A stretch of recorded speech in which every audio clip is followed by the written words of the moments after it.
I'd like to call this meeting of the Elkhorn Common Council to order. Will you please stand for the Pledge of Allegiance?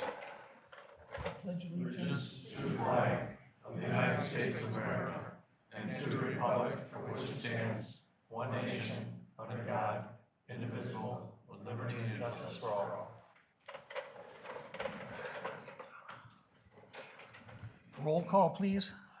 Tim Sharota, Here. Gary Payson Jr., Here. Ron Dunwoody, Here. Scott McClory, Here. Ken Meinel, Here. Kurt Harkness. Here.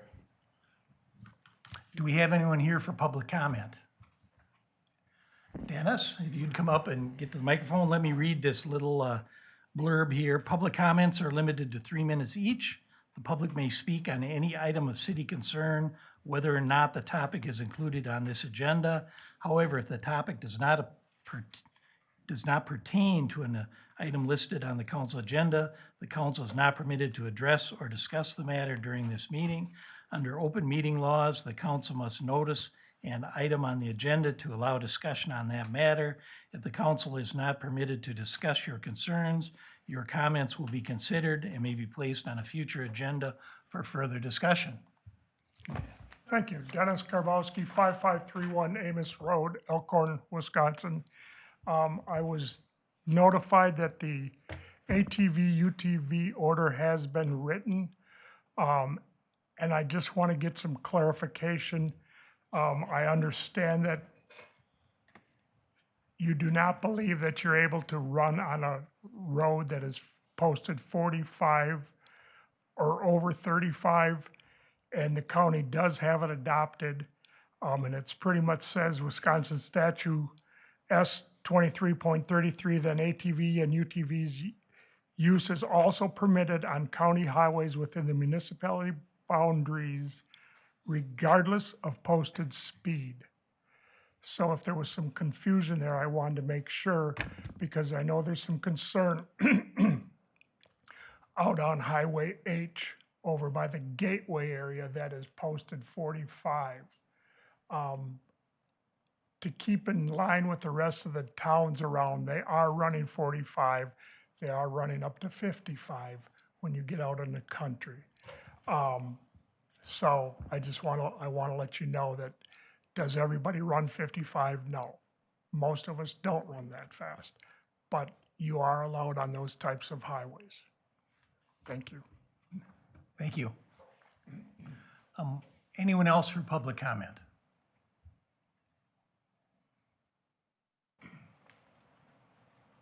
John Henderson, I'm here on behalf of, on the board of the Walworth County Food and Diaper Bank. I'm just here in case there's any questions about the offer, which you're going to consider later in the meeting.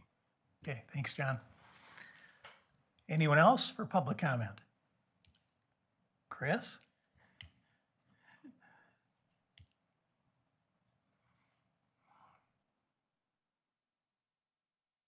Just one more thing that Dennis may have neglected to remember. On the ATV, UTV, also in the state, in the DNR statute, it does also allow for, I'll use the example as we're talking Robin Crest to get to either Koopman or to get to Centralia to get into town. If there is a line of Green Acres or the Pines, if you come out of there and you're on H, there's some confusion whether or not you can be on it or not on it. But if you're Gary Payson Jr. and he has a UTV and he wants to get from his subdivision and get to an accessible road by the DNR statute, you can cross.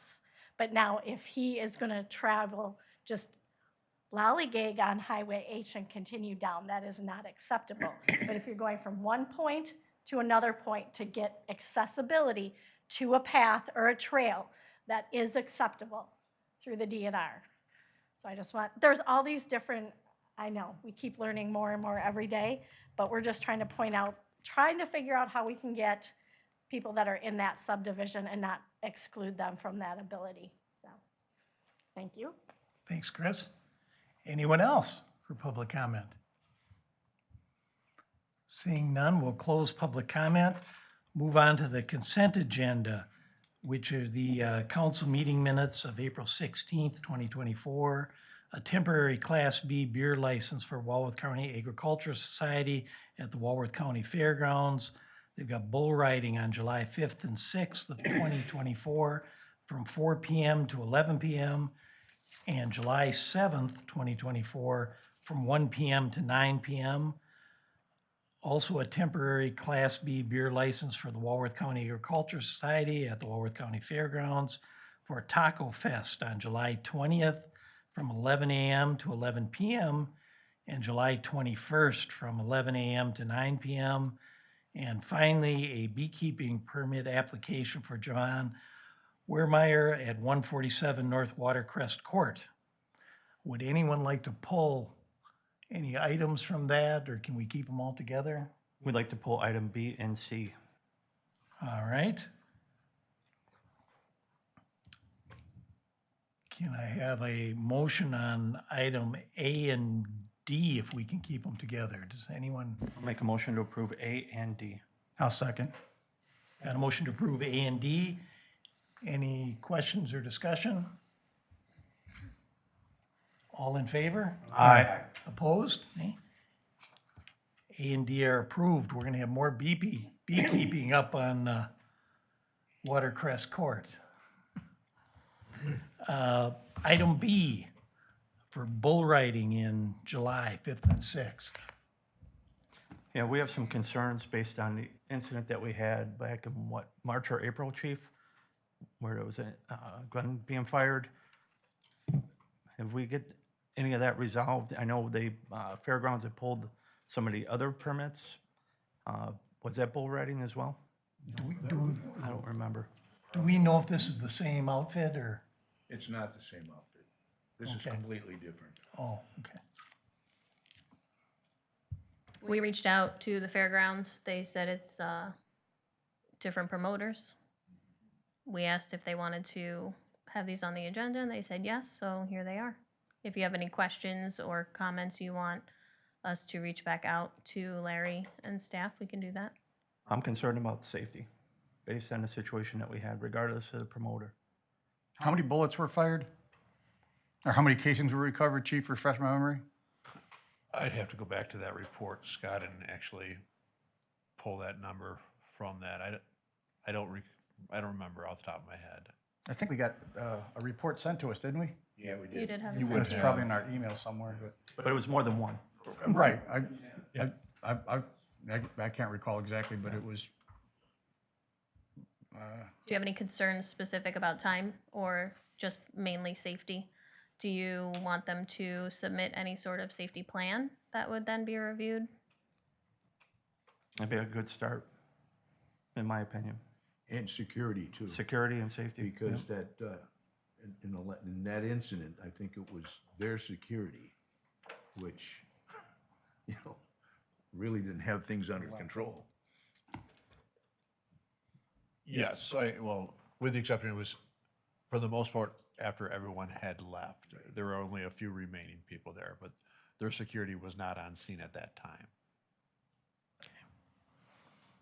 Could we maybe get Larry here to answer some questions too, if the council has questions for him? I would suggest that when he comes prepared Okay. with what our, At the next what our council asks meeting? are. So I would make a motion to table B and C until we get more information. Can we postpone it to a later date of May 20th? That sounds good, May 20th. Thank you. That's my motion. Second. We got a motion and a second, further discussion? I've got the report pulled up from Officer Rayfield, if you give me 1 second.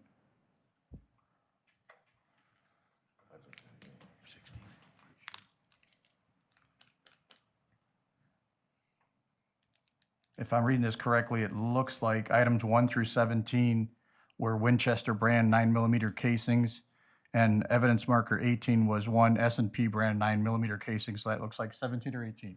And this is their security staff that made these shots? No, these were people that attended the event. Okay, and does the county fairgrounds have some type of no weapon policy or procedures or? No idea. No. No, they're not. You can carry. Well, if we're asking for no gunshots, maybe just tell them that don't bring their guns to the fairgrounds. Well, in a perfect world, that would be the case. Or would having the fairgrounds not allow weapons on site? I mean, I don't know, help me understand, I don't. It involved alcohol. There's a tricky lawsuit Yeah. then, okay? Okay. You know, if you post that there's no weapons allowed on the grounds and one gets on, then you're to blame, okay? Mhm. Am I correct, chief? And The city attorney can probably speak better than I can, but I believe you're correct, that you're opening yourself potentially to some civil liability if you were to do so. Yeah, there could be some concerns there. So what I would recommend is, based on your motion, you're asking them to bring the safety and security plan information to you, so we can be more prepared to address some of those questions at the next meeting as well. Okay, any further discussion? We've got a motion to postpone items B and C until the May 20th meeting. Mhm. And to get more information, all those in favor? Aye. Opposed? Okay, motion passes. We've got the report of city officers, the mayor. We've got some appointments. I guess I'm hoping we can just put these all together. For Police and Fire Commission, we've got Craig Rasmussen. Board of Appeals, we've got Tom Stocco.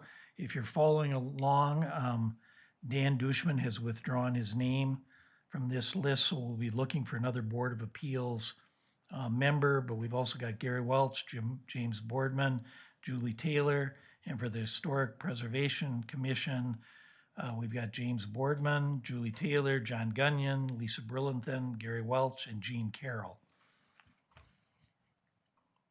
Can we have a motion to I would approve make the the? motion to approve mayoral appointments as stated.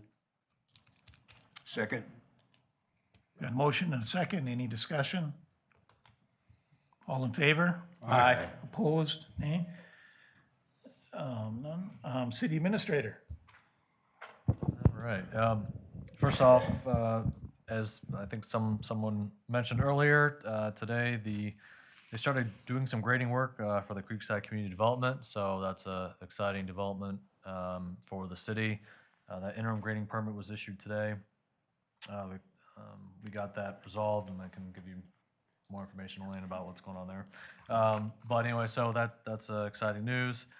I want to just recognize Nathan Porter, who's in our electric department. He recently completed his apprenticeship to become a journeyman, and that was a 4-year training. As you could probably tell, they're working on the Northeastern Water Treatment Plant Water and Sewer Extension Project. That seems to be going well from what I've heard. They've encountered less water out there than they're expecting in terms of like groundwater, so that's making things easier than anticipated. It looks like they're hoping to have Cobb Road open by May 17th. So, and as you also probably saw, the structures that were on that 40-acre parcel on the north side of the city have been removed. So that area looks better than having the dilapidated house on that structure. So that's good. And then just wanted to remind everyone that if anybody who's in District 1 who's interested in the vacant alderman's seat, that those letters of interest should be submitted to the city clerk by May 15th at 4 p.m. and the interviews are scheduled for May 20th, which is the next council meeting. I don't know, Mayor, if you have anything else to add about that, but and then lastly, Matt, do you want to give any updates about either Centralia Phase 2 or the Highway 12 project? The Centralia is going well. They are working on water main currently. They plan to move into sanitary work the next couple of weeks. They have started to fill some of the water main and starting to do some of the testing with that. So it's moving along good. It's on schedule currently. So. Did you have anything to add about the Highway 12? Not really with the Highway 12. I would say what I would want to mention is the Highway 11 project is going to be starting soon, where they are replacing a culvert. So that portion will be closed from Cobb Road to basically 43. That work will start. DOT is stating May 15th, from what I recall, from the email that went out. So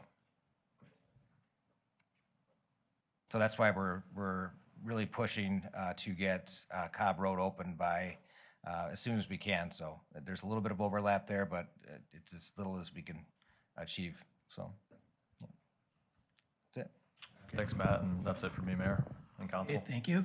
Moving on to new business, we've got a discussion of possible decision regarding amending the 2024 budget to increase EEDA grant funds available by $32,546.75, which is the amount of unused DEDA grant funds for 22 and 23. So, did anyone see that in their packet? My understanding, the money wasn't used, was put back in the fund, and now they'd like to get it back. I'll make a motion to approve. I'll second. We've got a motion and a second. Any discussion? Okay. Can I get a roll call vote, please? Gary Pearson Jr., Yes? Scott McClory, Yes. Ron Dunwoody, Yes. Ken Minell, Yes. Kurt Harkness. Yes. Okay, now we've got a discussion of possible decision regarding proposed resolution number 2411, a resolution approving the engagement agreement with Pruitt, Ikes, and Gary as the interim city attorney for the city of Elkhorn. I'll make a motion to, resolution number 24-11. Motion to approve? To approve, yes. Thank you. I'll second. We got a motion and a second. Any discussion? Yeah, I saw on their thing that they're charging for mileage. Where are they coming from? Racine. Racine? Mhm. Okay. Where in Racine? Closer or farther? Because Racine's big. Downtown. Oh, goody. Racine is where our office Okay. is. Okay. Any further discussion?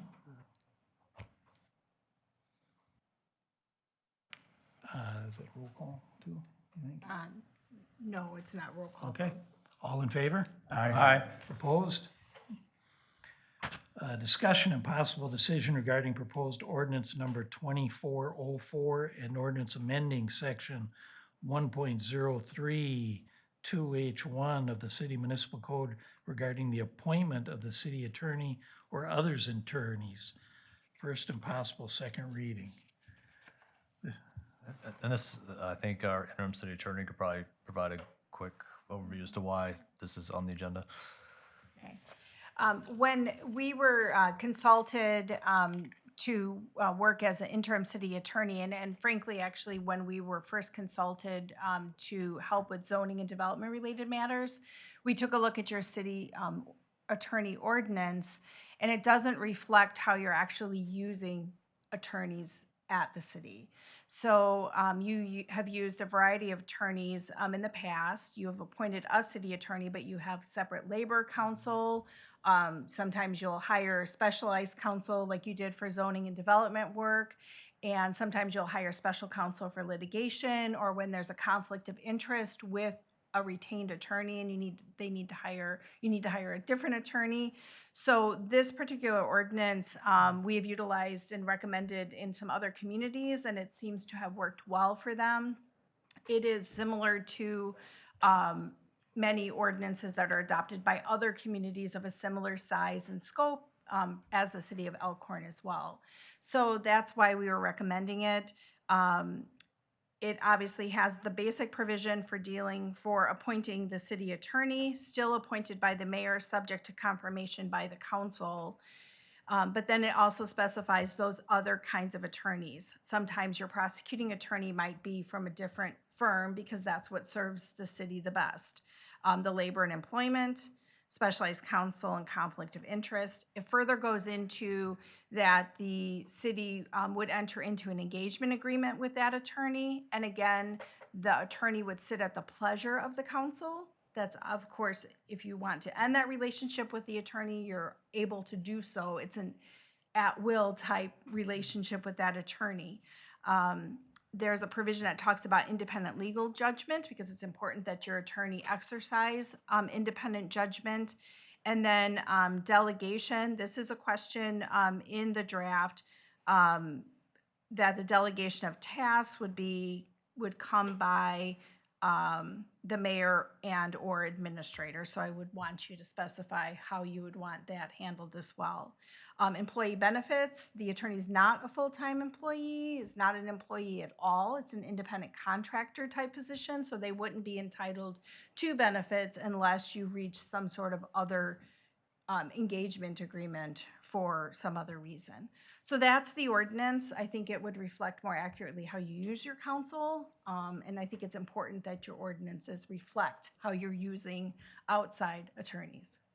So that's why we suggested, like I said, it was in part, I was really lifted from what other communities are doing. So it's, if there's something in it that you don't like the way it's written, of course you have the authority to revise that. And then again, the delegation piece, if you'd want that to go through mayor and/or administrator, or just predominantly through the administrator, that's fine as well. Any questions? I'd like to make a motion to waive the first reading. Second. Got a motion, a second to waive the first reading. All in favor? Aye. Opposed? I'd like to make a motion to approve with the caveat of mayor and or administrator. So there's options depending on what it is, so that this whole authority isn't with one or the other. And that's part of my motion. Second. Got a motion and a second. Any further discussion? All in favor? Aye. Opposed? We've got a discussion and possible decision regarding request for proposals for the, I guess, permanent city attorney rather than interim. Has everyone had a chance to look that over? Mhm. I think Adam came up with a request. If you have any questions for him, he looked good to me. I'd like to make a motion to approve. Got a motion and a second. Any discussion? All in favor? Aye. Opposed? We got discussion and possible decision regarding proposed resolution 2412, a resolution approving an interfund loan from the city electric fund to tax incremental district number 4. I'll make a motion to approve 24-12. Second. Got a motion and a second. Any further discussion? That'd be roll call. Roll It's a loan. call. Ron Dunwoody, Yes. Ken Minell, Yes. Kurt Harkness, Yes. Scott McClory, Yes. Gary Payson Jr. Yes. We've got a discussion and possible decision regarding the conditional use permit for outdoor dining located at 1 North Lincoln Street. I would make a motion to approve the permit, conditional use permit for outdoor dining. Second. We've got a motion and a second. Any discussion, questions? The only question I had was, if I'm visualizing the way this is gonna go down, it's gonna be right out in front where the current sidewalk is at right now? It's next to the sidewalk. Okay, so there will be room for pedestrians, Oh, people yeah. in wheelchairs. That's the only thing I wanted to confirm. Yes. I had a couple people question me about it, so, Right. okay. Any other questions? All in favor? Aye. Opposed? And then we've got discussion and possible decision regarding the city's participation in No Mow May. Oh. Did anybody read what Lacey had attached Yes. to it? You know, when May became Mental Health Month, all I could think about was sitting on my back deck watching these butterflies and moths and ladybugs and fireflies, things that all are now living in my backyard that weren't there 3 years ago. Because over the last 3 years, I've done this No Mow May, and what I found personally is that, you know, the grass grows a little longer in May, but it also grows a lot deeper. And come August, I'm not having to water my lawn. It seems that it's surviving on its own. And again, you know, just the difference in nature that has shown up in my yard by just letting these flowers grow.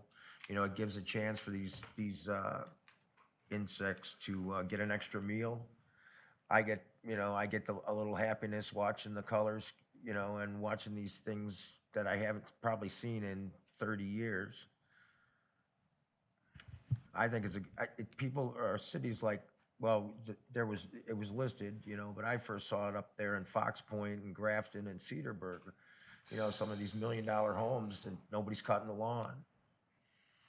And ultimately, I mean, isn't it our responsibility to keep Mother Nature happy? And that's some of, I guess that's the last win that I would say that this would allow us to have. I would say that I've heard recently that while they tried this, that there's new data that supports that it actually does not help. So. I guess I'll repeat what I remember saying this last year when this came up. When sitting in that chair over there, I got more complaints about poorly tended lawns than anything else. I'm picturing one on West Windsor. There's two on South Church Street that get the letters every month, all season long. If we give them May off, they'll never get those lawns in shape. And I also hang out at the shop with guys that do mowing professionally, and they're so against it because it said even with their crews and commercial mowers, it takes them a whole month to get those lawns whipped back into shape, and a private homeowner would have a very difficult time doing that. So I'm opposed for it, but I just operate at the will of the council, so. I make a motion to not approve, no mow May.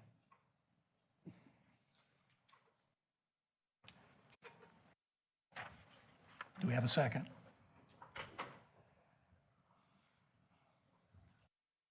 I'll have a second.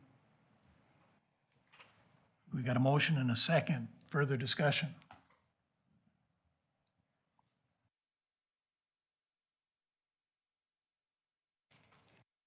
Hearing none, why don't we do a roll call vote so we get this right?